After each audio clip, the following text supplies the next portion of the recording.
चमत्कारों की दुनिया के उस पार एक और दुनिया है।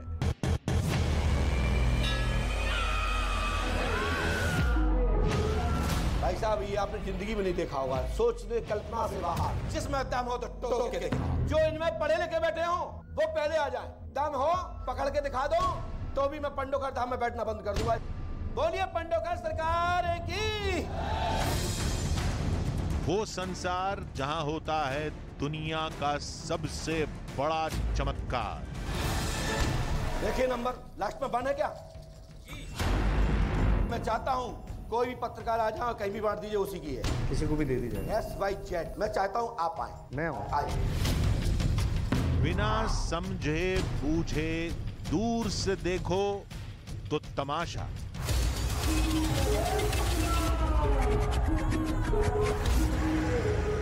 झूठ, फरेब और धोखा, और पास जाकर बूझो तो पहेलियों का पहाड़। सबसे बड़ा रहस्य जो आज सुलझेगा या नहीं पता नहीं।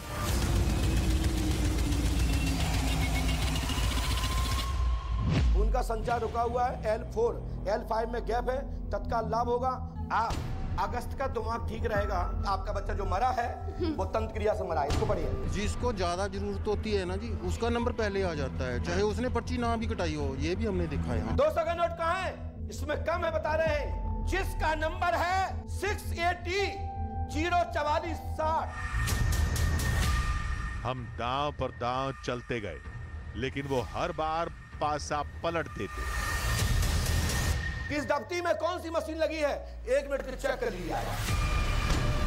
आधी हकीकत आधा फसाना में आपने सैकड़ों चमत्कारों का सच देखा, तमाम बाबाओं के दावे परखे, न जाने कितने रहस्यों को उलट पुलट कर सुलझाया। लेकिन आज हम उस चमत्कार को दिखाने जा रहे हैं जिसे बाबा के भक्त मानते हैं सदी का सबसे बड़ा चमत्कार।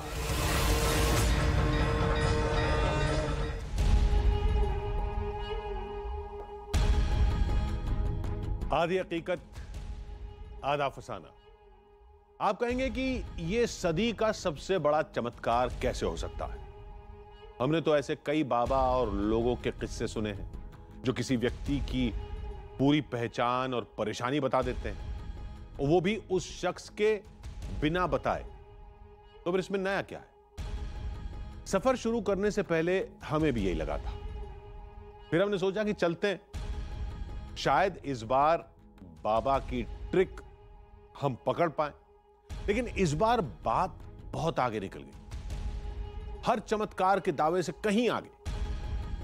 बाबा ने वहां ऐलान कर दिया कि आज उनके बनाए पर्चे आधी हकीकत आधा फसाना की टीम बांटेगी। यानी सैकड़ों की भीड़ में हमें चंद पर्चे बांटने थे। बाबा ने कहा कि आज वो चमत्कार लोगों के साथ नहीं, हमारे साथ करेंगे। जो पर्चा जिसका होगा, हम वो पर्चा उसी को देंगे। जैसे किसी को सम्मोहित करके काम करवाया जाता है, ठीक वैसे। लेकिन क्या वाकई ऐसा हुआ? चलिए देखते हैं।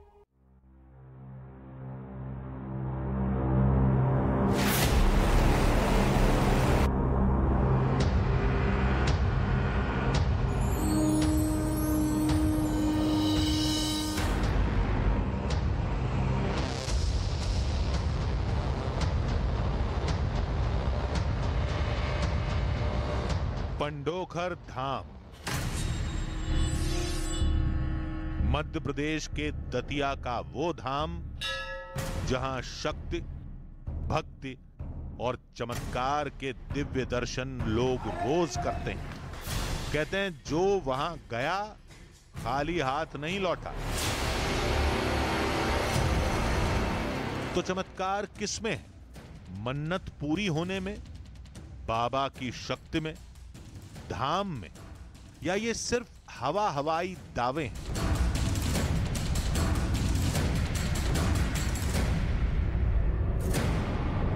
क्या आपको पता है कि इस वक्त मेरे दिमाग में क्या चल रहा है? क्या आप अंदाजा लगा सकते हैं कि मैं आगे क्या कहने वाला हूं? जाहिर बात है आप कहेंगे कि ये तो इम्पॉसिबल है, ऐसा कौन कर सकता है। वेल, इस वक्त मैं जिस जगह पर मौजूद हूँ उसका नाम है पंडोकर धाम, और यहाँ पर दावा किया जाता है कि आप सिर्फ यहाँ आ जाइए, उसके बाद आपके दिमाग में, आपके दिल में क्या सवाल हैं, आपके सारी ज़िंदगी में क्या परेशानियाँ हैं, वो सब कागज़ पे लिख दी जाएंगी, और वो भी बिना आपके बताए। मतलब आपको कुछ कहने की ज़रूरत नहीं है, सब कुछ बाबा कागज़ पे उकेर देंगे। हर लाइन, हर बात, हर शब्द कागज़ पे अपने आप दर्ज हो जाएगा। और ये सब कैसे होगा? वेल, यही जानने के लिए तो हम आए। धाम में फरियादियों की भीड़ लगी थी। हमने सोचा पहले लोगों से बातचीत करते हैं, शायद यहीं पता चल जाए कि ये ट्रिक है, टेक्नोलॉजी का कमाल है, या बाबा का करिश्मा। महाराज जी के चूंकि वो तो जो बताते हैं वो सब होता है, परंतु जब शुरू में हम भी जुड़े हुए थे तो हमको भी जिज्ञासा होती थी आप लोगों की तरह कि ये कैसे संभव है। लोगों के मन की बात बता देते, जिनके यहाँ 15 साल, 20 साल, 25 साल से संतान नहीं हुई विवाह के बाद, वो महाराज जी ने तो कह दिया जाओ फलानी तारीख फलाने सन में तुम्हारे यहाँ पुत्र हो जाएगा, फलानी तारीख में जुड़वा संतान हो जाएगी। तो हमको भी लगता था कि ये कैसे संभव होगा। हमने सोचा कि यहां या तो बाबा के भक्त मिलेंगे या फरियादी। इनसे बात करके कुछ हासिल नहीं होगा, इसलिए हम सीधे बाबा की गद्दी पर पहुंचे। ये हैं बाबा गुरुशरण महाराज, जिन्हें लोग पंडोखर बाबा के नाम से जानते हैं। हमसे बेखबर बाबा के चमत्कारों का सिलसिला जारी था। मैं पूछना चाह रहा हूँ, मेरे घर में सबकी तबीयत खराब रहती है। मेरे पापा जी को 1 साल हो गया। हाँ। कैंसर है सर। आज आपने किसी को बताया तो नहीं? किसी को पिता को गंभीर कैंसर है, एक गिरता है एक उठता है, चौकी रखी है, लाभ होगा, आशीर्वाद है। जैसा सुना था ठीक वैसा हो रहा था। फरियादी बाबा के पास आता और बाबा उसकी हर जानकारी उसके सामने रख देते।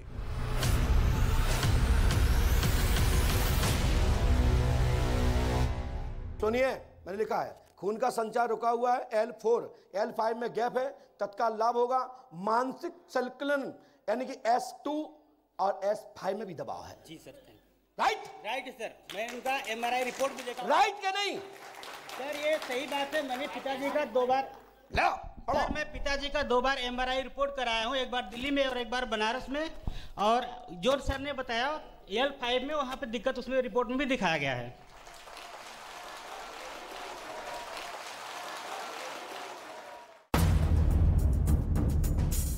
यकीन नहीं हो रहा था। बाबा को बीमारी की सटीक जानकारी थी, लेकिन कैसे? इस रहस्य को सुलझाने के लिए पहले पूरी प्रक्रिया को समझना पड़ेगा। फरियादी को बाबा बुलाते हैं, फिर पीले रंग के बंद लिफाफे से पर्चा निकालते हैं। पर्चे पर पहले से फरियादी की सारी जानकारी लिखी मिलती है। बाबा पर्ची को सबूत के तौर पर कैमरे के सामने भी रखते हैं, जिससे सब लोग पढ़ सकें। तो क्या पर्चे बांटने में ही चमत्कार का खेल छुपा है? हमारी इस सोच को न जाने कैसे बाबा ने भांप लिया और हमें चुनौती दे दी। ये पर्चा जिसके भी बनाए हैं, ये पर्चे पहले से ही बद्ध हैं, लेकिन जानकारी मुझे मेरे पास कैसे आई, ये आपको पता लगानी है। क्या ये पर्चियां जहां आप भेजोगे वहीं जाएंगी? इन पर्चियों को भी मैं दिखाऊंगा। मैं इसलिए इसको नहीं दिखा रहा हूं क्योंकि मैंने डुप्लीकेट लिखी है। जो इसमें लिखा है वो इसमें लिखा है, वो इसमें लिखा है। लेकिन मैं चाहता हूं कोई भी पत्रकार आ जाए, कहीं भी बांट दीजिए, उसी की है, किसी को भी दे दी जाए। SYZ, चाहे अपने को भी दे सकते हो, इनको भी दे सकते। पहले तो आप अपने आप को रखो, तो चाहो तो ले लेना, कोई दिक्कत भी नहीं है, मुझे कोई इतराज नहीं है।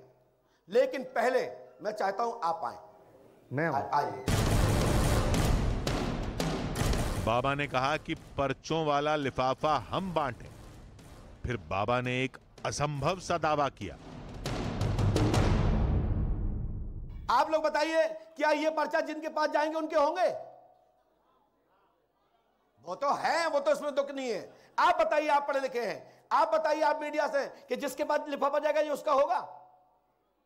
होना तो नहीं चाहिए। हाँ, नहीं होना चाहिए, लेकिन होगा जी। ये पंडोकर सरकार में बैठे श्रीमान, बोलिए पंडोकर सरकार की। मैं बाकायदा सूची भी लिख के लाया हूं, चाहूं तो मैं नाम से बुला सकता हूं।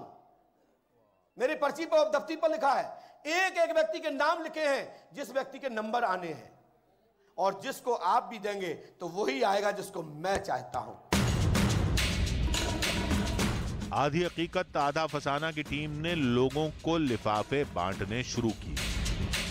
बाबा ने जो कहा वो नामुमकिन था।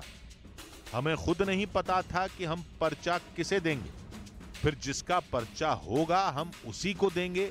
ये बात बाबा इतने दावे के साथ कैसे कह रहे थे? लोग कहते हैं ये भी बाबा का एक चमत्कार है।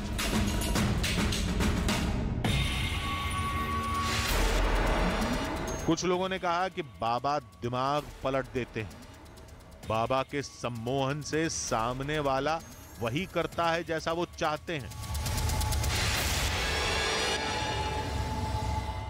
आउट ऑफ ऑर्डिनरी, मतलब एकदम से कह दिया कि आप ही जाके दे दीजिए, पर्चे किसको दिए जाएंगे किसको नहीं दिए जाएंगे वो अपने आप ही पहुंच जाएगा, माता जी को दे दीजिए। चलिए, तो ये मतलब स्पेसिफिकली किस तरह से हुआ, आई हैव नो आइडिया। सिर्फ ये कहा गया कि आप जाइए और ये बंद लिफाफे हैं और ये बंद लिफाफे ले जाके दे दीजिए, और मैंने वो फाइनली वो लिफाफे ले जाके दे दिए हैं।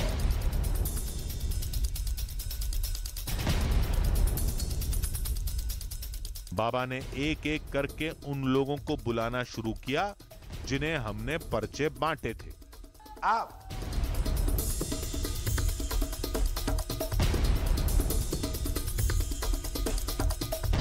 जय श्री राम।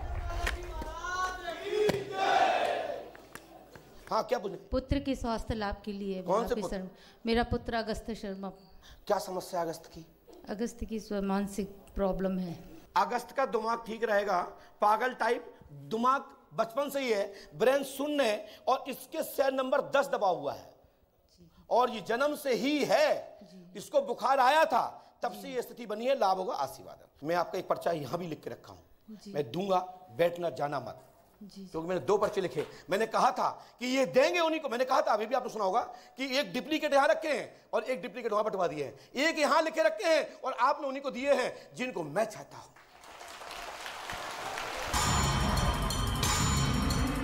बाबा ने एक और शख्स को बुलाया।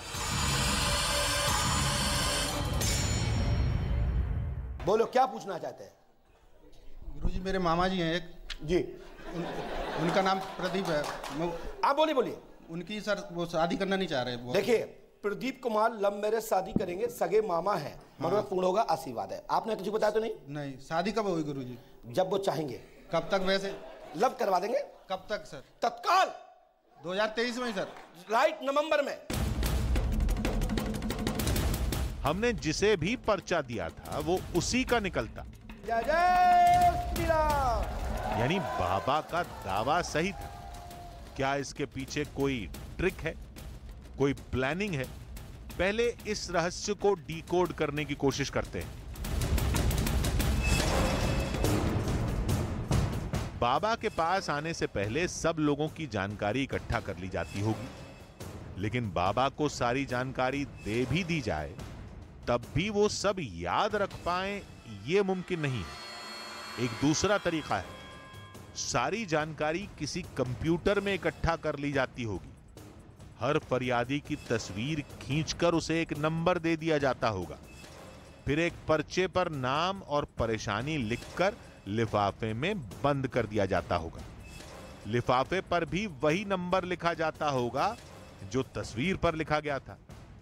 उस शख्स के बाबा के सामने आने पर बाबा के सामने लगी किसी स्क्रीन में, कान में लगी किसी ऑडियो डिवाइस के जरिए, या फिर हॉल में मौजूद बाबा का कोई आदमी इशारे से उस शख्स का नंबर बताता होगा। बाबा उसी नंबर के लिफाफे से पर्चा निकालते होंगे और बस हो गया चमत्कार। थ्योरी बन गई। अब जांच का वक्त था। हमने चारों तरफ देखा। बाबा के सामने कोई स्क्रीन नहीं लगी थी। बाबा के कान में कोई हेडफोन भी नहीं लगा था। बाबा का फरियादियों से मिलने का सिलसिला जारी था। हमने हॉल में मौजूद बाबा के हर आदमी पर एक एक करके नजर रखनी चालू की, लेकिन एक भी शख्स ने बाबा को कोई इशारा नहीं किया। हमें लगा कि बाबा के पास मौजूद तख्ती में कोई स्क्रीन तो नहीं। हमने यह सोचा ही था कि बाबा ने तख्ती हमारी तरफ फेंक दी। किस दफ्ती में कौन सी मशीन लगी है, 1 मिनट के चेक कर लीजिए, आ जाए। इधर हमारी सारी थ्योरी फेल हो रही थी, उधर बाबा के सारे जवाब पास हो रहे थे। गुरुजी मेरा नाम है। नहीं, ये नाम नहीं है आपका। गुरुजी मेरा नाम है। कुछ और बोलते होंगे। नहीं गुरुजी। पति ने 2 शादी की क्या? नहीं गुरुजी। कोई दूसरी महिला का कोई विवाद? नहीं। इतने देखो हम तरफ एक बार बहन, क्या कह रही हैं आप? गुरुजी मेरा नाम ही है और घर में कोई नाम कोई दूसरी महिला का कोई विवाद? उनका रिश्ता तो हुआ था गुरुजी कभी। किससे? उनका कभी पहले, मेरी शादी से पहले 2 साल रिश्ता रहा है। क्या नाम था उसका? गुरुजी मैं नाम नहीं जानती। नाम नहीं जानती गुरुजी मैं। फोन लगाई पति को। बाबा ने महिला की बेटी को बुलाया और उससे फोन करने के लिए कहा। मेरी बात करो।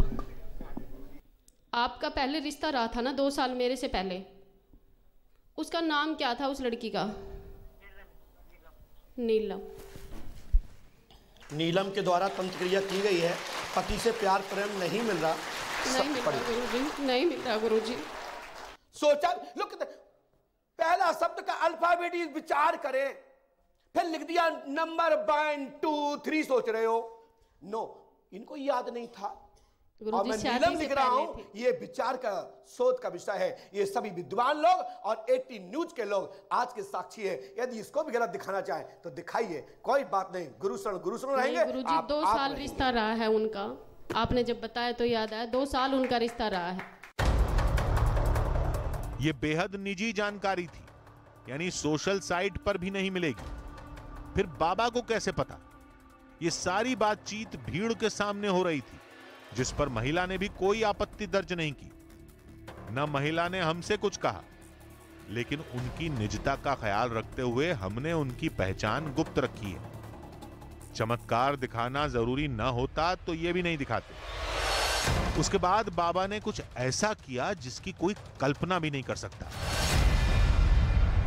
ओ भैया, ये तो बड़ा विचित्र काम होगा। आपके एक बटुआ ले आई संगे तुम, उसमें 870 रुपया रखे, वो दे दो मुझे। लेके आओ, तुम्हारी पास एक लाल बटुआ है और 870 रुपया मुझे लड्डू खाने के लिए लाए हो। 870 है, एक 500 का है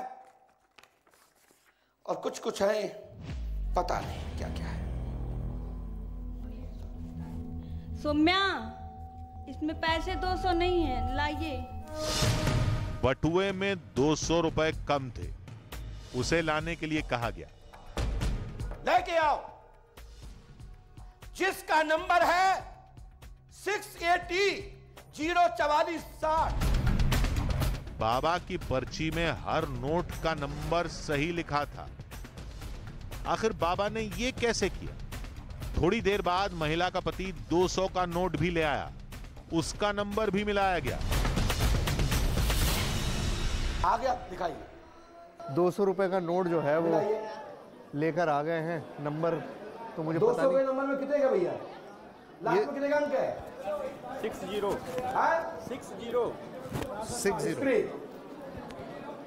60 है। आपके पैसे किसी ने देखे नहीं थे? तो यह पंडों का तो नहीं दिए किसी ने नहीं देखे थे। 200 रुपए का नोट है। स्पेसिफिकली इनको नंबर बताया था और वो नंबर जो डिस्प्ले किया था, ये नोट कम था इनके हिसाब में, लेकिन फाइनली वो नोट भी ये ले आए क्योंकि इन्होंने ही निकाल के रखा था और इसका नंबर वही है।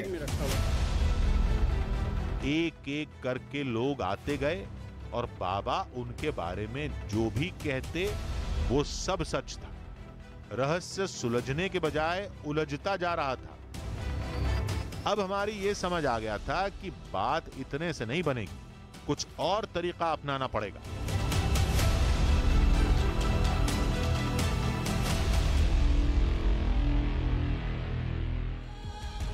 आधी हकीकत आधा फसाना।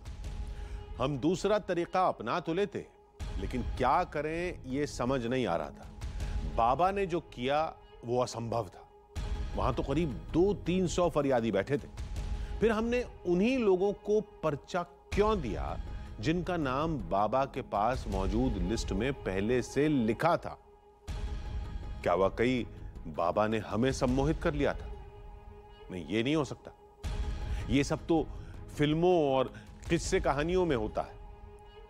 कहीं ऐसा तो नहीं कि हमारे सामने जितने लोग बैठे थे वो सब बाबा के लोग थे?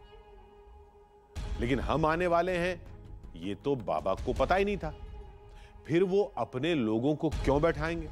और इतनी जल्दी इतने सारे लोग इकट्ठे करना भी नामुमकिन था। लेकिन हम भी इतनी जल्दी हार नहीं मानेंगे। हमने सोचा कि धाम में पूरा चक्कर लगाते हैं, बाबा का पूरा तरीका समझते हैं। शायद चमत्कार की हकीकत वहीं कहीं छुपी हो।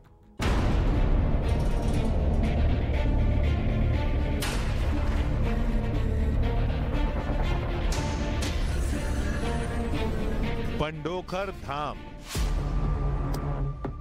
लाखों लोगों की परेशानियों का आखिरी हल।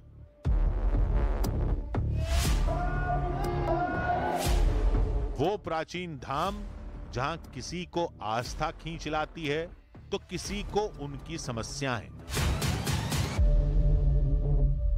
ये लोगों की भीड़ देख रहे हैं। इन सबको बस एक बार बाबा के दर्शन करने हैं, उनसे मिलना है, क्योंकि उन्हें लगता है कि जो भी करेंगे बस बाबा ही करेंगे। के संगी कंचन बरन विराज सुबेसा कानन कुंडल कुंचित केसा हाथ वज्र और ध्वजा विराजय। पंडोकर धाम में कितने लोग आते हैं और कितने लोगों की मुरादें पूरी होती हैं, उसका अंदाजा आप इन रंग बिरंगे कपड़ों में बंधे नारियलों से लगा सकते हैं। मान्यता यह है कि जब मुराद पूरी हो जाती है लोगों की, जब उनका काम बन जाता है, तो वो इन कपड़ों में बांध के नारियल को लटका देते हैं। और ये एक तरह से एक स्टैंप ऑफ अप्रूवल है कि आपने जो फाइल सबमिट की थी पंडोकर धाम में, जो आपने अर्जी लगाई थी, जिस काम के लिए आप आए थे, वो हो गया है। अब आपने इसको लगा दिया, स्टैंप लगा दी, फाइल बंद हो गई, आपका काम खत्म। पंडोखर बाबा एक, मुरादी मरीज लाखों। जाहिर है बाबा सबसे तो नहीं मिल सकते, और इसी के लिए धाम में एक व्यवस्था की गई है।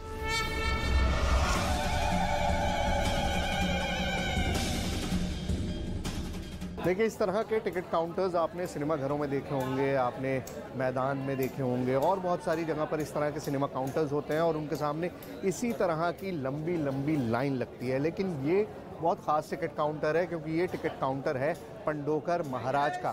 जिसको भी मिलना होता है उसको सबसे पहले आके यहाँ पर अपना टिकट कटाना होता है, जो भी पैसे देके, मतलब वो टिकट लेने के बाद ही आपको बाबा से मिलने का मौका मिलता है। डिपेंड करता है आप कितनी जल्दी मिलना चाहते हैं। ज़्यादा पैसे देंगे तो ज़्यादा जल्दी मिल जाएंगे, कम पैसे देंगे तो हो सकता है आपका नंबर थोड़े वक्त बाद आए। लेकिन करना यही होगा कि आपको सबसे पहले काउंटर पर आना पड़ेगा, लाइन में लगना पड़ेगा, टिकट लेना पड़ेगा, और उसके बाद ही आपको मौका मिलेगा दरबार में हाजिरी करने का।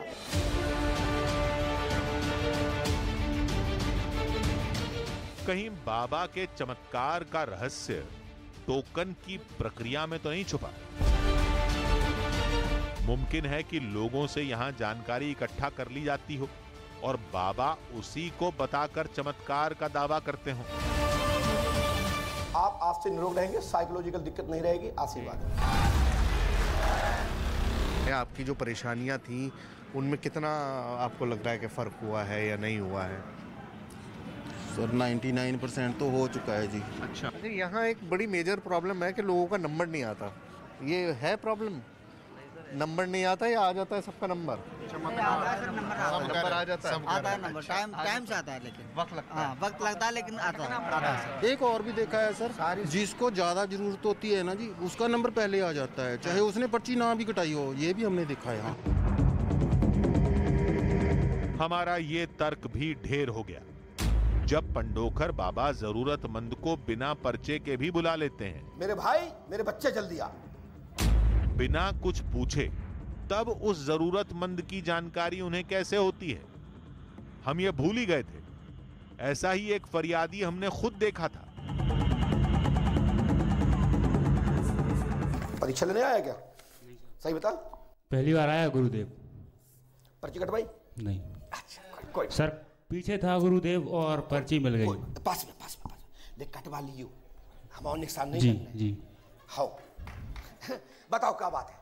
मम्मी की स्वास्थ्य खराब रहता है। हाँ? मम्मी का स्वास्थ्य खराब रहता है। नाम क्या है? और राजेश्वरी शुक्ला।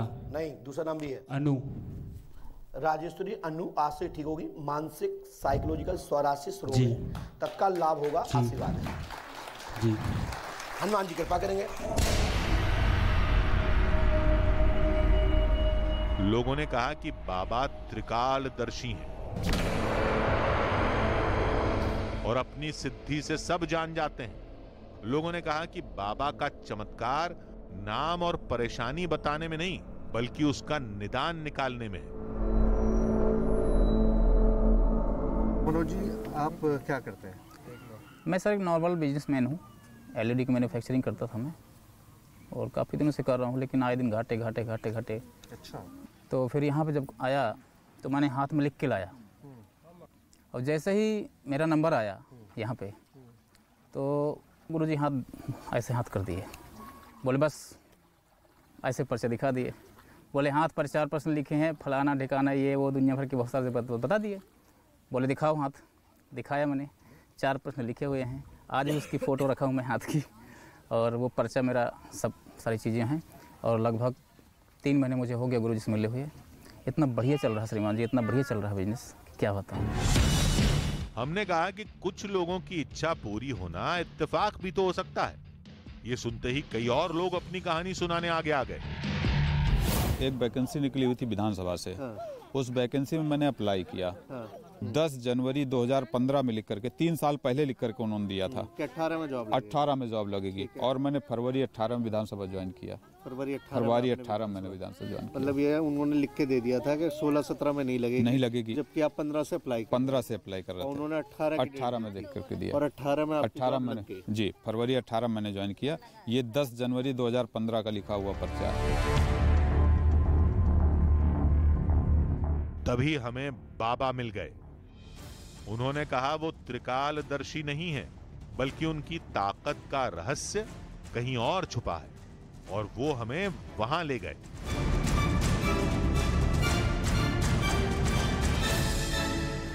ये पूज्यपाद सदगुरुदेव भगवान श्री हाथीवान महाराज हैं, जो हनुमान जी के परम भक्त हैं। हनुमान जी महाराज इनके महावत स्वरूप बानर रूप में उनके हाथी के मस्तक पर विराजमान है, क्योंकि हाथी गणेश स्वरूप होता है। आप जो पर्चे जिस तरह से बनाते हैं या जो करते हैं, वो जो शक्ति है वो कहाँ से अर्जित की है, यहाँ से या कहाँ से? पर्चा जो बनाते हैं वो पूज्यपाद सदगुरुदेव भगवान श्री हाथीवान महाराज की कृपा से बनाते हैं। इनकी प्रेरणा होती है। तो पर्चा हम नहीं बनाते हैं, पर्चा तो लिखने वाले हम हैं। अच्छा। कहते हैं ये पूरा इलाका महाभारत काल का है।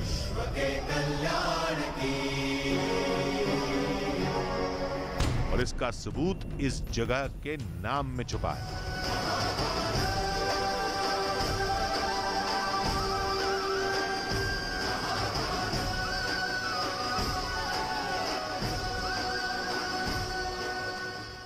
पंडोखर का नाम अगर आप ध्यान से अपने दिमाग में बार बार दोहराएंगे तो आपको अंदाज़ा हो जाएगा कि इसका कोई ना कोई कनेक्शन पांडवों से रहा होगा। और मान्यता यही है कि ये जो गांव है पंडोखर, बेसिकली ये पांडवों से रिलेटेड कुछ था। इसी वजह से पांडवखर कुछ नाम था, जो बाद में अपभ्रंश होकर पंडोखर में तब्दील हो गया। और मान्यता ये है कि पांडव जब यहाँ पर घूम रहे थे जंगलों में, बेसिकली जो ब्रिज का पूरा एरिया है उसके बाद से सारे जंगल शुरू हो जाते थे, तो जंगलों में जब पांडव घूम रहे थे तो इस गांव में आए थे और यहाँ पर काफ़ी समय तक वो रुके थे। और ये जो हनुमान जी की मूर्ति आपको दिखाई देती है, मान्यता ये है कि उन्होंने ही इसको स्टैब्लिश किया था, यहाँ पर विराजमान किया था। मंदिर के अलावा पंडोखर धाम के चमत्कार का एक सिरा इस नदी से भी जुड़ा है। जब आप किसी डॉक्टर के पास अपनी बीमारी लेके जाते हैं तो क्या होता है, सबसे पहले वो आपसे आपकी रिपोर्ट्स मांगता है, आपके MRI, आपकी कैट रिपोर्ट्स, सारी रिपोर्ट्स देखकर ही वो आपकी बीमारी को डायग्नोस कर पाता है। अब पंडोखर धाम में जब आप आते हैं तो वहाँ पर भी सिस्टम कुछ ऐसा ही है। सबसे पहले आपको इस पहुँच नदी में आके स्नान करना होता है और मान्यता ये है कि ये एक तरह की MRI मशीन है। आपके अंदर की सारी बीमारियां जो हैं, आपके दिमाग में आपको किसी भी तरह की मेंटल प्रॉब्लम्स हों, इकोनॉमिक प्रॉब्लम्स हों या हेल्थ प्रॉब्लम्स हों, जो कोई भी परेशानी आपको है वो एक तरह से यहाँ पर स्कैन हो जाती है और उसकी रिपोर्ट पहुँच जाती है दरबार में गुरुजी के पास। और लोग मानते हैं कि आज तक ऐसा नहीं हुआ कि किसी ने स्नान किया हो और गुरुजी तक उसकी खबर ना गई हो। तभी हमें पता चला कि बाबा ने हॉल में प्रेत बाधा से मुक्ति की क्रिया शुरू की है।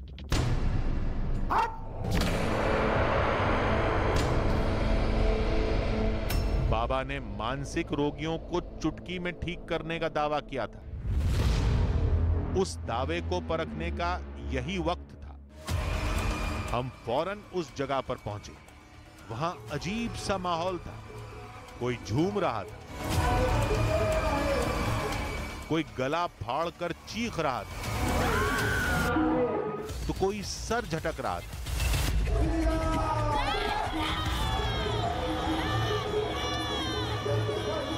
वहां काफी भीड़ थी, लेकिन उनकी हरकतों ने थोड़ी देर के लिए हमें डरा जरूर दिया था। लोगों के लिए ये भूत प्रेत का शिकार था और हमारे लिए मानसिक रोगी। डर ये था कि न जाने कौन, कब, कहां से अपना आपा खोकर हमला कर दे। मरीजों के साथ आए लोगों ने कहा, डरिए नहीं, ये सब बाबा की उंगलियों पर नाचेंगे जैसे अभी नाच रहे हैं। देखते जाइए, थोड़ी देर में बाबा उन्हें चुटकी बजाते ही ठीक कर देंगे। बार बार बात होती है कि किस तरह की फ्रेंसी यहाँ पर है लोगों में, किस तरह का जोश है, किस तरह से लोग उस चीज को एंजॉय कर रहे हैं। दरबार में जब आ रहे हैं तो देखिए मेरे पीछे कि जैसे ही इशारा मिला ये सब खड़े हो जाइए, सैटरडे है, नाच में लोगों ने नाचना शुरू कर दिया, रोना शुरू कर दिया। बहुत सारे लोग हैं जो नाच भी रहे हैं, जो सो भी रहे हैं। इस तरह से जैसे भूत बाधा की बात की जाती है। गुरु जी ने कहा था कि शनिवार का दिन है तो जिन लोगों पर भूत का असर होता है वो सब नाचने लगेंगे। अचानक बाबा ने कुछ मंत्र बुदबुदाए, एक शांत, टोटल शांत। एक फूंक मारी और तेज आवाज में आदेश दिया, सभी शांत, एक शांत, टोटल शांत, हट। सभी शांत, टोटल शांत। बहुत हो गया, बैठो शांत, सभी शांत। चलो भाई, दरबार प्रारंभ। जैसे चमत्कार हो गया। बाबा के आदेश देते ही चीखते चिल्लाते लोग धीरे धीरे करके शांत होने लगे।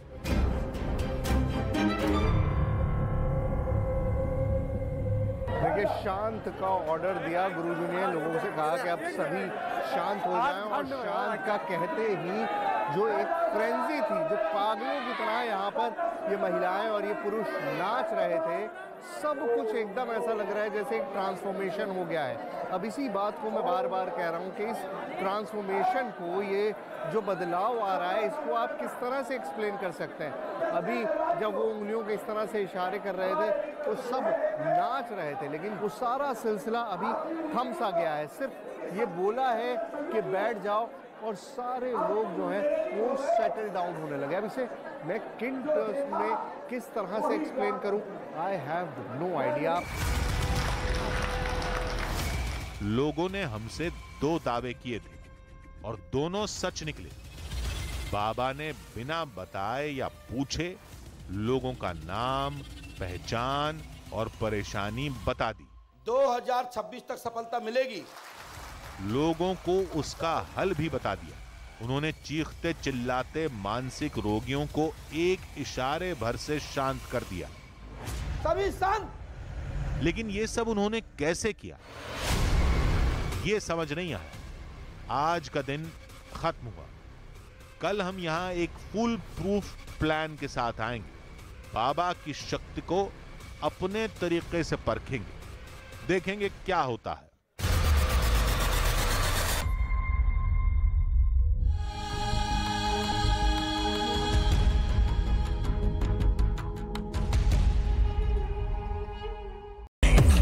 मैं सोच भी नहीं सकता था गवर्नमेंट फंक्शनरी को इम्पर्सनेट करता था, आवाजें बदलता था। टारगेट भी बहुत पावरफुल धनवान लोगों को करता है। ये एक ही चीज से रुक सकता है, अगर आप इसकी जीभ काट दो। न्यूज चैनलों के इतिहास में पहली बार न्यूज 18 इंडिया की web series FIR number 208 streaming now.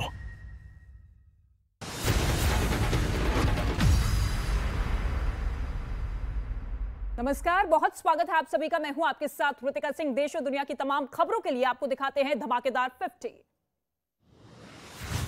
तुर्की और सीरिया में भूकंप से भारी तबाही। दोनों देशों में भूकंप में अब तक 25,000 से ज्यादा लोगों की मौत हुई। अब तक 85,000 से ज्यादा लोगों को बचाया गया। तुर्की में रेस्क्यू मिशन में जुटी NDRF की टीमें, भारत से प्रभावित क्षेत्रों में भेजी गई 4 और टीमें। राहत और बचाव का काम जारी। तुर्की में आए विनाशकारी भूकंप पर पीएम मोदी ने फिजियोथेरेपिस्ट एसोसिएशन से की मदद की अपील। बोले ऐसे हालात में मोबाइल के जरिए भी मदद की जा सकती है। तुर्की में जारी ऑपरेशन दोस्त की पीएम मोदी ने की तारीफ। ट्विटर पर लिखा, हमारी टीमें दिन रात काम कर रही हैं, लोगों की जिंदगी बचाने में अपना महत्वपूर्ण योगदान दे रही हैं। भारत तुर्की के लोगों के साथ है। तुर्की में जोरों पर राहत और बचाव कार्य है। मलबे में लोगों की हो रही है तलाश। तुर्की के राष्ट्रपति बोले, हर एक मलबे की तलाशी तक चलता रहेगा अभियान। भूकंप से तबाह सीरिया में रेस्क्यू ऑपरेशन में हो रही मुश्किल। तबाही से अब तक करीब 53 लाख लोग हुए बेघर।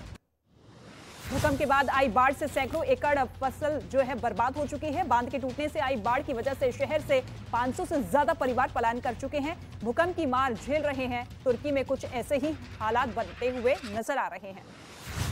तुर्की में मलबे में दबे एक छात्र की जान व्हाट्सएप की वजह से बच गई। बिल्डिंग के मलबे में दबे छात्र ने वीडियो बनाकर व्हाट्सएप पर स्टेटस लगा दिया, जिसकी मदद से रेस्क्यू टीम ने उसे ढूंढ निकाला। ओडिशा दौरे पर राष्ट्रपति द्रौपदी मुर्मू भुवनेश्वर के लिंगराज मंदिर पहुंची। राष्ट्रपति मंदिर में की पूजा अर्चना। आज त्रिपुरा दौरे पर जाएंगे पीएम मोदी। गोमती और ढलाई में चुनावी जनसभाओं को संबोधित करेंगे। त्रिपुरा में 16 फरवरी को डाले जाएंगे वोट। छत्तीसगढ़ में आज से बीजेपी के चुनावी अभियान की शुरुआत। जगदलपुर के दंतेश्वरी मंदिर में पूजा करेंगे पार्टी अध्यक्ष जेपी नड्डा। लालबाग मैदान में होगी जनसभा। हैदराबाद में आईपीएस अधिकारियों की पासिंग आउट परेड में गृह मंत्री अमित शाह शामिल। बोले, पीएफआई पर बैन लगाकर पेश किया उदाहरण। एनआईए और एनसीबी कर रही है अच्छा काम।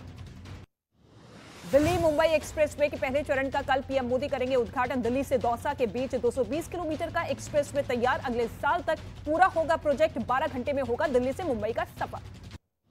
दिल्ली में अतिक्रमण पर प्रशासन की कार्रवाई जारी। अवैध निर्माण पर चलाया जा रहा है बुलडोजर। 9 मार्च तक डीडीए को गिराने हैं 300 से ज्यादा अवैध निर्माण कार्य। मध्य प्रदेश के मुरैना में बवाल। 2 पक्षों के बीच फायरिंग और पथराव हुआ। पीड़ितों ने पैसा वसूली का आरोप लगाया। इलाके में भारी संख्या में पुलिस बल की तैनाती। महाराष्ट्र के अमरावती में प्रॉपर्टी की वजह से विवाद। 2 गुटों ने एक दूसरे पर किया पथराव। करीब 5 लोग जख्मी हुए, 2 की हालत गंभीर। उत्तर प्रदेश के सीतापुर में चलती कार में लगी भीषण आग। ड्राइवर ने मुश्किल से बचाई जान। फायर ब्रिगेड ने मुश्किल से पाया आग पर काबू। राजस्थान के उदयपुर में बैंक के लॉकर में रखे नोटों में लगी दीमक। करीब 2,15,000 रुपए के नोट खराब हुए। ग्राहकों के हंगामे पर बैंक ने नोट बदलने का भरोसा दिया। उत्तर प्रदेश के नोएडा में भीषण हादसा हुआ। डिवाइडर से टकराकर पलटी बेकाबू कार। एक लड़की की मौत हुई, 5 लोग गंभीर रूप से घायल हुए। मध्य प्रदेश की शिवपुरी में हादसा। सिंध नदी में गिरी सीमेंट से भरी ट्रैक्टर ट्रॉली। पुल पर अचानक ट्रॉली के पीछे जाने से घबराया ड्राइवर, ट्रैक्टर को छोड़कर कूदा। उत्तर प्रदेश के हरदोई में गिरा 2 मंजिला मकान। बेसमेंट में खुदाई के दौरान गिरा मकान। कैमरे में रिकॉर्ड हुआ मकान गिरने का वीडियो। मध्य प्रदेश के शिवपुरी में दिन दहाड़े दुकान में चोरी। सामान का वजन कराने के बहाने आए बदमाश। एक ने सामान लेने के बहाने उलझाया तो दूसरे ने चुराए 4 लाख रुपए। सीसीटीवी में रिकॉर्ड हुई तस्वीरें। छत्तीसगढ़ के कोरबा में टल गया बड़ा हादसा। बच्चों से भरी स्कूल बस में लगी भीषण आग, बच्चों को जल्द ही उतारा गया। फायर ब्रिगेड ने आग पर काबू पाया। मध्य प्रदेश के रतलाम में एक लड़की की हत्या के आरोपी पर प्रशासन का एक्शन, आरोपी के घर पर चलाया गया बुलडोजर। मध्य प्रदेश के इंदौर में बड़ा हादसा हुआ। फाइबर बनाने की फैक्ट्री में लगी भीषण आग, लाखों रुपए का सामान जलकर राख हुआ। हरियाणा की बहादुरगढ़ में जूते की फैक्ट्री में लगी भीषण आग, करोड़ों का सामान जलकर राख हुआ। फायर ब्रिगेड की 8 गाड़ियों ने मुश्किल से पाया आग पर काबू। जम्मू कश्मीर के पुंछ में एक घर में लगी भीषण आग, गैस सिलेंडर में हुआ ब्लास्ट। 2 महिलाओं समेत 3 लोग जख्मी हुए, जम्मू मेडिकल कॉलेज में भर्ती। मुंबई से दुबई जाने वाले विमान की उड़ान में देरी पर बवाल हुआ, गुस्साए यात्रियों ने एयरपोर्ट पर किया हंगामा। 13 घंटे की देरी से रवाना हुआ एयर इंडिया का विमान। चेन्नई में कोस्ट गार्ड जवानों का तस्करों के खिलाफ बड़ा एक्शन, श्रीलंका से लाया जा रहा 10 करोड़ का सोना पकड़ा गया। बिहार के दरभंगा में पुलिस टीम पर हमला हुआ, पेट्रोलिंग के दौरान लोगों ने किया हमला, महिला दारोगा समेत 2 पुलिसकर्मी घायल। मुंबई एयरपोर्ट पर 94 लाख रुपए की विदेशी करेंसी बरामद की गई, ड्राई फ्रूट के डिब्बे में छिपाकर लाए जा रहे थे डॉलर और दिरहम। राजस्थान के उदयपुर में बैंक के लॉकर में रखे नोटों में लगी दीमक, करीब 2,15,000 रुपए के नोट खराब हुए। ग्राहकों के हंगामे पर बैंक ने नोट बदलने का भरोसा दिया। महाराष्ट्र के नासिक में त्र्यंबकेश्वर मंदिर में शिवलिंग पर बर्फ जमने के मामले में मंदिर के पुजारी फंस गए। 3 पुजारियों पर अंधविश्वास फैलाने के आरोप में पुलिस ने दर्ज किया केस। पंजाब पुलिस की गिरफ्त में बम्बिया गैंग के 2 सदस्य, आरोपियों के पास से 5 पिस्तौल और 20 कारतूस बरामद किया गया। बड़ी वारदात की फिराक में थे आरोपी। कनाडा में रह रहे आतंकी लखबीर लांडा का साथी गिरफ्तार हुआ है। पुलिस ने 3 अन्य लोगों को भी पकड़ा है। 4 पिस्तौल समेत कई हथियार और 2 मोटरसाइकिल बरामद। बेंगलुरु में 13 फरवरी से शुरू होने वाले एशिया के सबसे बड़े एरो इंडिया शो की तैयारियां जोर पर है। वायुसेना ने किया रिहर्सल, प्रधानमंत्री नरेंद्र मोदी करेंगे शुभारंभ। यूपी ग्लोबल इन्वेस्टर समिट 2023 का दूसरा दिन आज, केंद्रीय मंत्री नितिन गडकरी भी होंगे शामिल। लखनऊ में चल रहा है ये कार्यक्रम। भारत में मिला लिथियम का पहला भंडार, जम्मू कश्मीर के रियासी जिले में भंडार मिला है। जीएसआई ने खनन विभाग को सौंपी रिपोर्ट, बैटरियां बनाने में काम आता है लिथियम। भारत में इजराइल के काउंसलर जनरल कोब्बी शोशानी का वंदे भारत ट्रेन से यात्रा करने का वीडियो वायरल हुआ है। वीडियो में कोब्बी शोशानी वंदे भारत ट्रेन से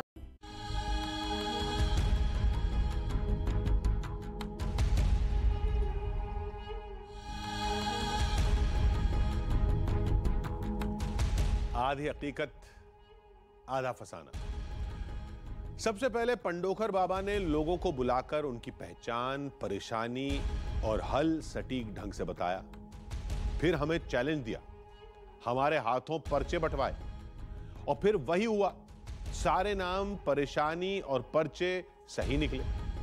हमने अब तक चमत्कार के सैकड़ों दावे देखे थे, लेकिन ऐसा तो कहीं नहीं देखा। अब हम अपना आखिरी और सबसे अचूक दांव चलेंगे। इस बार सवाल और जवाब हमारे होंगे। पर्चियां हम खुद लिखेंगे, उनके जवाब भी हम ही लिखेंगे। सवाल और जवाब ऐसे होंगे जिन्हें हमारे अलावा कोई नहीं जानता।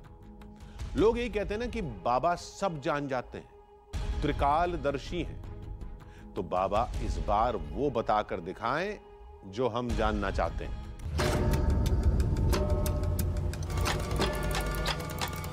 तीसरा दिन, तीसरी कोशिश। बाबा के गद्दी पर बैठने का वक्त हो गया था। आधी हकीकत आधा फसाना की टीम सबसे पहले वहां पहुंच गई। इस बार किसी और पर यकीन नहीं करेंगे। अब पूरा कंट्रोल हमारे पास होगा। हम प्लान कर ही रहे थे कि तभी एक शख्स हमारे सामने खड़ा हो गया। आप इसीलिए आए कि भाई यहाँ किसी के साथ फ्रॉड ना हो, गड़बड़ ना हो, फ्रैंकली स्पीकिंग। लेकिन अंधश्रद्धा का निर्मूलन हो सकता है, श्रद्धा का निर्मूलन नहीं हो सकता। मैं यहाँ खड़ा हूँ इस जमीन पे, ये जमीन के नीचे भी धरती है और वो धरती कहीं ना कहीं आसमान में ही गोल घूम रही है यार। मतलब मैं भी गोल घूम रहा हूँ, लेकिन ये जब तक बात साइंस नहीं बोलेगा तब तक मैं मानने को तैयार नहीं होता। लेकिन हकीकत तो यही है।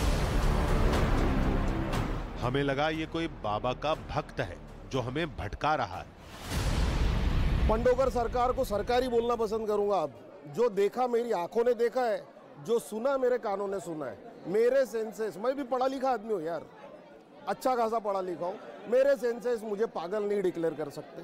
जो देखा, जो सुना, वो ट्रेमेंडस था और अनबिलीवेबल, जिन्होंने नहीं देखा उनके लिए। अब तक सवाल दूसरों के थे और जवाब बाबा के थे। कम सही, लेकिन ऐसी जांच में मिली भगत की थोड़ी बहुत गुंजाइश थी। इस बार सवालों का शिकंजा हमारा होगा।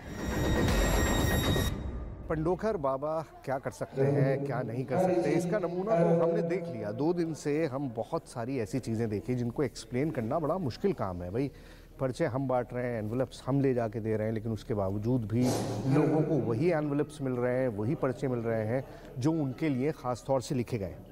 अब सवाल यह है कि हम इन चीज़ों को कैसे टेस्टिफाई करें। मैं जिन लोगों को उठाया जा रहा हूँ उनमें से किसी को भी मैं नहीं जानता। मुझे तो नहीं पता कि वो क्या वही लोग हैं, क्या उनकी वही परेशानियां हैं जो बताई गई हैं, क्या उन लोगों के साथ वही दिक्कतें हैं जो बाबा बता रहे हैं।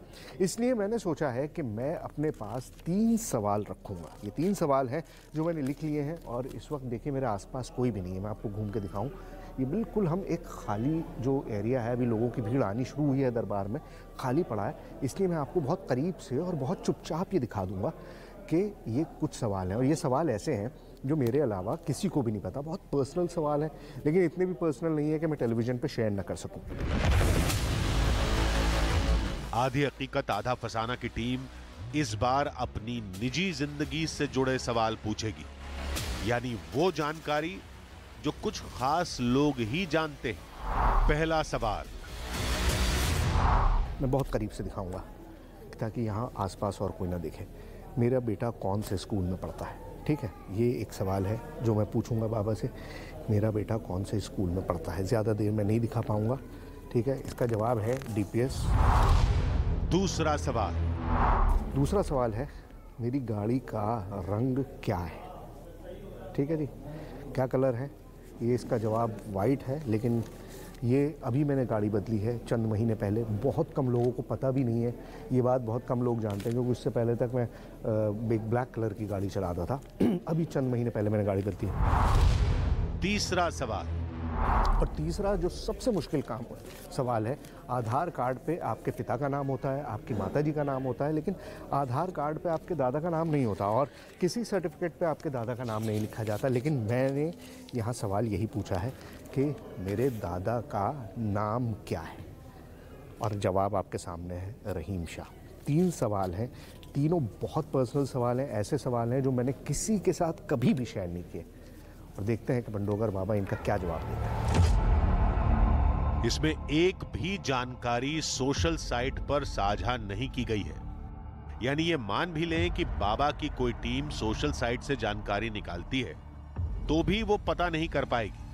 लेकिन कोई हैकर टीम हुई तो? अच्छा, 1 नहीं 2 नहीं 10-10 नोटों के नंबर बता रहे हैं। अब जेब में जो नोट है उनके नंबर बता दे रहे हैं। अब मुझे नहीं पता कि उनमें से कितने नोट हैं जिनके बारे में वो पहले से जानते हैं, कितने नोट हैं जो लोगों ने उनको जाके दिखा दिए हैं। लेकिन मैं भी चाहता हूं कि मैं एक नोट का नंबर पूछूं। मैं ज़ाहिर है आधार का नहीं पूछूंगा। आप इंटरनेट पे अगर थोड़ा बहुत जानकारी रखते होंगे तो किसी का भी कुछ निकाले सकते हैं थोड़ा हैकिंग करके। इसलिए मैं एक ऐसा सवाल पूछूंगा जो शायद बहुत ही इम्पॉसिबल है बताना।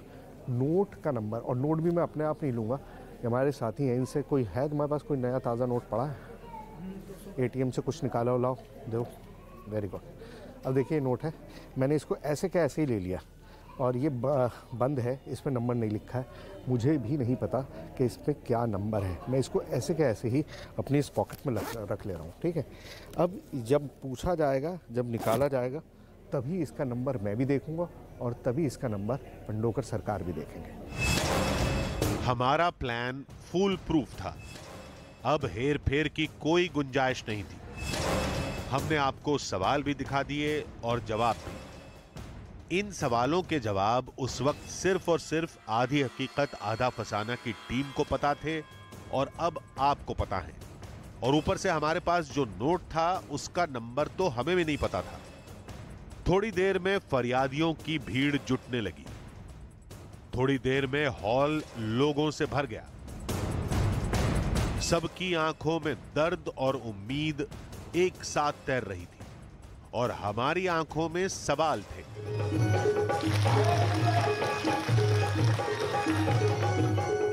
थोड़ी देर में बाबा भी आ गए। हालांकि हम बाबा से पूछने में झिझक रहे थे, तभी बाबा ने हमें खुद ही मौका दे दिया। मैं चैलेंज स्वीकार करता हूं, हमारे लायक होता है, हमारी ज्ञान के अंतर्गत होता है। मैं ऐसे चैलेंज को स्वीकार करता हूं। ठीक है, आप चैलेंज स्वीकार करते हैं? बिल्कुल करते हैं। तो एक छोटा सा चैलेंज है जी आपके लिए। क्या बोला आपने? कह रहा हूँ एक छोटा सा चैलेंज है। क्या चैलेंज है? 3 सवाल हैं जी, जो मैंने पहले लिखे हैं अपने पास जी, और इन 3 सवालों को मैंने, देखिए अभी दरबार नहीं चल रहा है, लेकिन आप पूछ रहे हैं, लेकिन हम गद्दी पे बैठे हैं तो दरबार तो है ही जी। मैं आपको चैलेंज को स्वीकार करता हूं, मुझे समझ में आएगा बता दूंगा। आपको अपने कैमरे को दिखाना पड़ेंगे, मैं अपने कैमरे को दिखाऊंगा, दोनों शूट करेंगे। 19-20 की कमी आती है तो उसको 99 करके पास का दर्जा दिया जाए, और यदि हम 40% से नीचे रहे तो हमें फेल का करार दिया जाए। कैसा रहेगा? ठीक है। एक आध पॉइंट तो चूक भी सकते हैं। शायद बाबा सब नहीं जानते, ये साबित होने वाला था। अगर वो जानते तो जवाबों में कमी पेशी को स्वीकार करने की बात नहीं करते। आप लिख के ले आए हैं कि लिखेंगे? मैं लिख के लाया। तो हम भी लिख के रख चुके हैं, सील पैक है।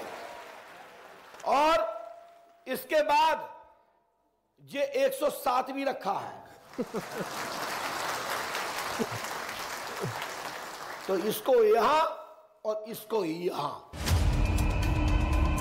बाबा का दावा था कि जो सवाल हमने लिखे हैं उनका जवाब वो पहले ही लिखकर रख चुके हैं।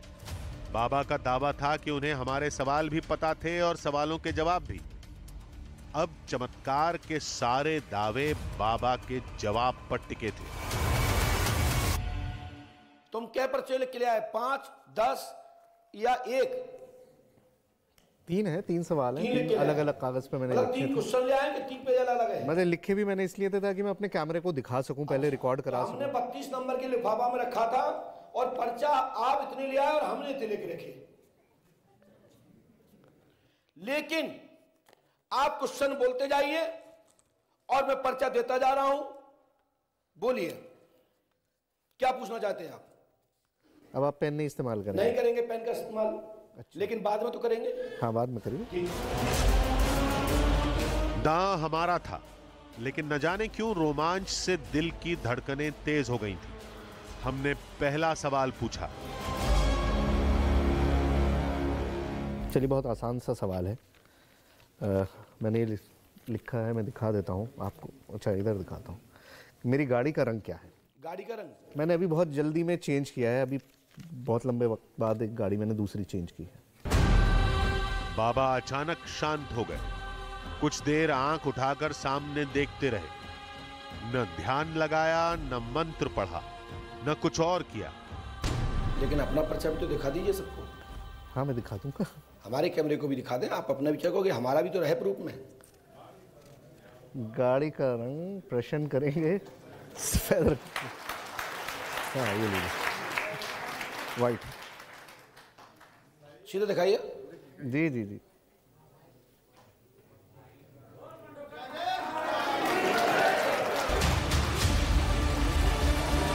तालियों की गूंज से हमारी सोचने समझने की शक्ति गुम हो गई। जवाब एकदम सही था, लेकिन बाबा को कैसे पता?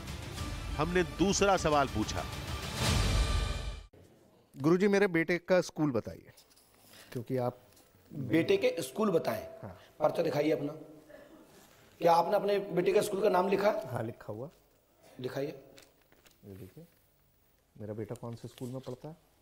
कौन से में पढ़ता है? DPS। DPS मतलब। आपके बालक का नाम क्या है? अच्छा, वो भी लिखा हुआ आपने? क्या नाम बालक का? शाज। आपने अपने बालक का नाम लिखा है क्या? नहीं, मैंने नहीं लिखा। Mathura road public school Delhi, DPS branch. आपने ब्रांच भी लिख दिया? जी हाँ। क्या सही है? सबने इनका पर्चा देखा? सही। बोलिए। फिर हमने तीसरा सवाल पूछा। आधार पे माता पिता का नाम होता है, इसीलिए मैंने स्पेसिफिकली जब ये लिखा और मैंने अपने कैमरे में पहले रिकॉर्ड भी किया। आधार पे क्या होता है? पिता का नाम होता है अमूमन, माता का नाम होता है, लेकिन मेरे दादा का नाम है इसमें। दादा का नाम है? क्योंकि वो कहीं किसी डॉक्यूमेंट में शेयर होता नहीं है, वो आसानी से कोई नहीं निकाल सकता। दादा का नाम होता है, इसमें है दादा का नाम। आपने लिखा है? मैंने लिखा। दिखा दीजिए कैमरे को।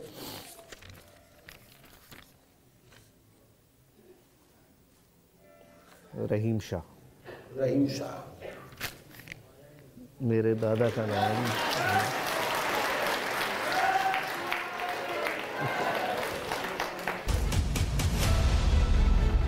अब हम वो पूछेंगे जिसका जवाब हम भी नहीं जानते। जेब में रखे नोट का नंबर। अच्छा एक, हाँ, आप कल बहुत सारे नोटों के नंबर बता रहे थे। जी। मैं अमूमन वॉलेट रखता नहीं हूँ, पर्स में रखता नहीं हूँ, कैश भी नहीं रखता क्योंकि सारा काम फ़ोन से हो जाता है। अमूमन नहीं रखता हूँ, हमेशा नहीं होता, हमेशा बैग में ही होता है, मैं पर्स नहीं रखता अपने पास। आज स्पेशली नोट लेके रखा है मैंने एक। नोट दिखा सकते हैं? क्योंकि हम तो यहाँ कहेंगे नहीं कि नोट का नंबर चिल्लाओ, अंक सोचो, ये सोचो। हमारा काम तुम लिख के लाए तो हम भी लिख के रखें। नहीं, मैं लिख के नहीं लाया हूँ, मैं नोट लाया हूँ। इनफैक्ट इसका नंबर, हाँ, इसका नंबर मुझे भी नहीं पता। आप दिखा दीजिए। क्या मैं दिखा दूँ? अच्छा चलिए पहले आप दिखाइए। पहले मैं दिखा देता हूँ। 200 का नोट है। कितने का नोट है? दिखाइए ऊपर। हाँ 200 का ही है। 200 का ही है ना? नंबर भी दिखा दीजिए भाई साहब। OGL 3425।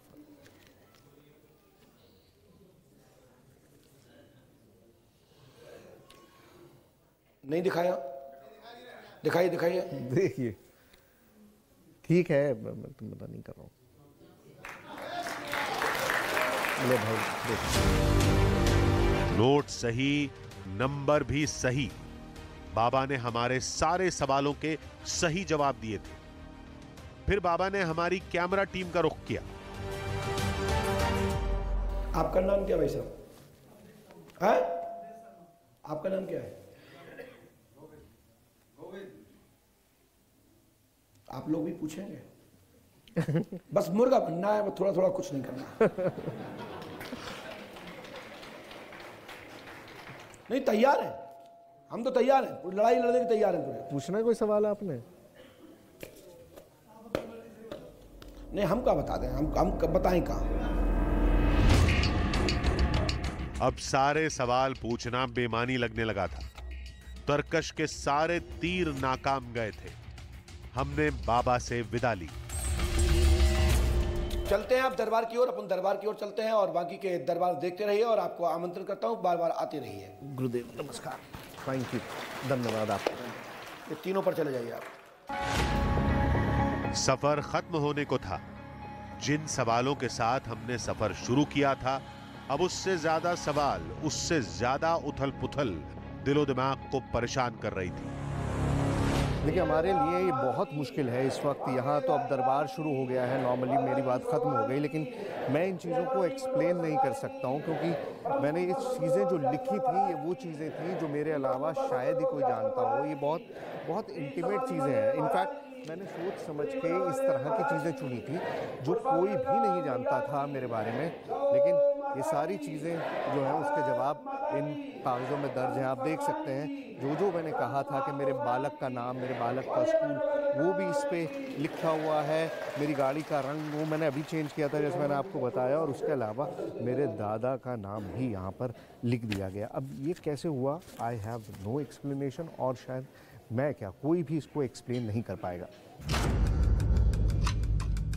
हमें मंजिल ना मिले, हम अपनी सारी कोशिश न कर पाए और इसकी वजह से कोई किस्सा, कोई मिशन, कोई तलाश अधूरी रह जाए तो तकलीफ होती है।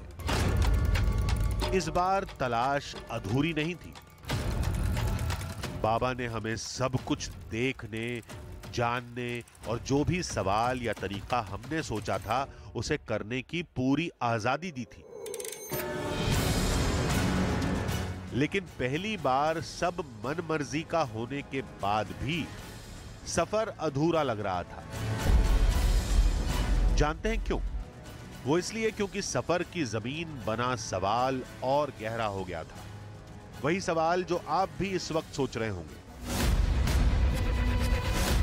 आखिर पंडोखर बाबा सब कैसे जान जाते हैं?